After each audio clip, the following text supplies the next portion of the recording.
उर्दू तकरीर के बाद मैं बिरादर मोहम्मद रिहान आलिया उला शरिया को आवाज़ देता हूँ। बिरादरम आएँ और अरबी तकरीर पेश करें।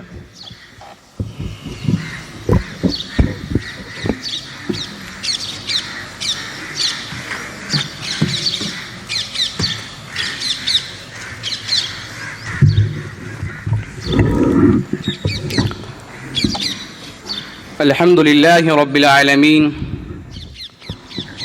वस्सलातु वस्सलामु अला रसूलिहिल करीम मुहम्मदिन इब्निल्लाहिल अमीन व अला आलिहि व सहबिहि अजमईन व बाद। हज़रत रईस हाज़ल हफ़्लिल करीम,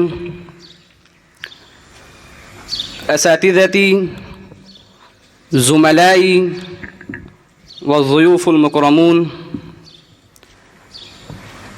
नहतफ़िलु اليوم بمهرجان الاستقلال الهندي السادس والسبعين، فإن 15 من أغسطس نحتفل به نحن أبناء الهند كيوم الاستقلال منذ 76 عاما، وذلك تذكارا لاستقلال الهند من الاستعمار البريطاني الغاشم واختيار أهلها دستورا جمهوريا لأنفسهم. فقد تم هذا الاستقلال في 15 من أغسطس للعام 1947 من الميلاد.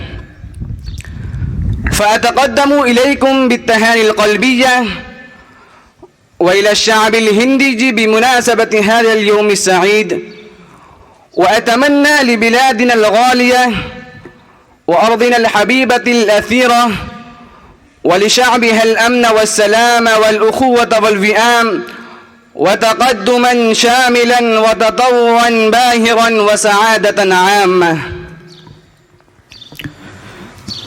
أيها السادة والسيدات والإخوة والأخوات، أنا سعيد جدا اليوم بمقامي أمامكم لإلقاء كلمات متواضعة عن مساهمات المناضلين المسلمين الذين قدموا تضحيات جليلة ومآثر خالدة لتحرير وطننا الحبيب جمهورية الهند العزيزة من براثن الاستعمار البريطاني.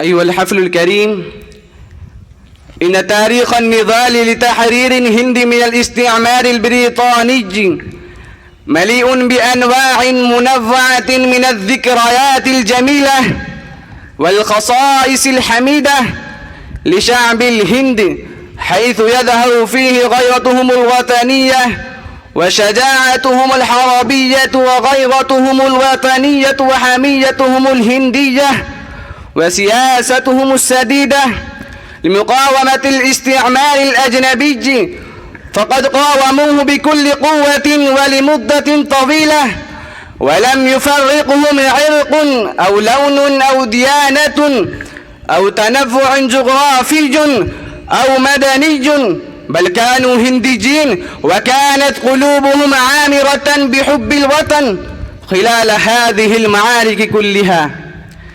فأتوا بعجائب وغرائب وضربوا أمثلة راعية للأخوة الوطنية القومية والتناصر الشعبي.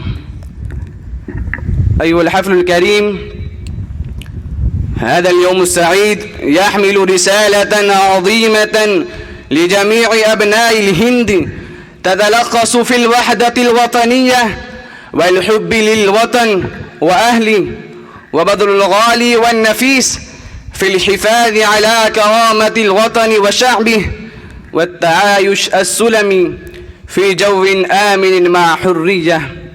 أكتفي بهذه الكلمات، السلام عليكم ورحمة الله وبركاته.